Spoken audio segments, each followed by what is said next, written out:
ishlab chiqarishda ishlaydigan barcha elektriklarimiz bo'ladigan kontaktor ulash. Hozir o'rganib olamiz. Sxemaga qaraydigan bo'lsak, 3 fazamiz kelibdi. Asosiy avtomatimiz 3 fazalik. Undan keyin kontaktorimiz. Undan keyin elektromotorimiz turibdi. Elektromotorda bizda svetovoy indikatorlar. Xo'p, boshqaruv tomonidan stop knopkamiz qizil. Buni yopiq kontakti kerak. NS normal closed, normal yopiq kontakti. Undan keyin push knopkamiz, yashil knopkamiz mana bu. Buni NO kontakti kerak, normal ochiq, normal open. Undan tashqari kontaktorni qo'shimcha normal ochiq kontakti kerak. Ko'rishimiz mumkin NO, normal open kontakti. Katushkasi 220 volt.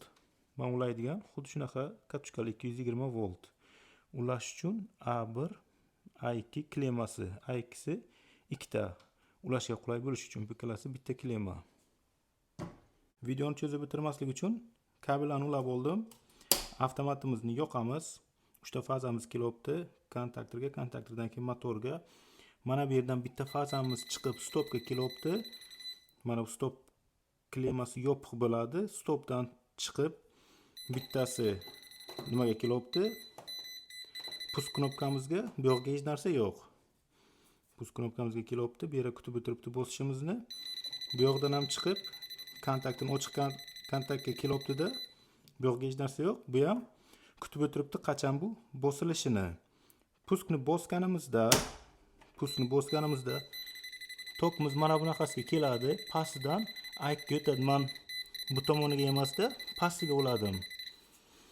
Bu yerdan o'tibdi. Biz buni qo'yib o'rganimizda tokimiz mana bu ochiq kontaktga yopiladi.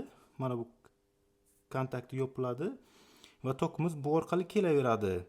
Biz qachonki stop knopkani bossak, mana bu ajraladi-da, bu yerga tok kelmaydi. Nolimiz esa mana bu nolvoy klemadan A1 klemamizga kelyapti.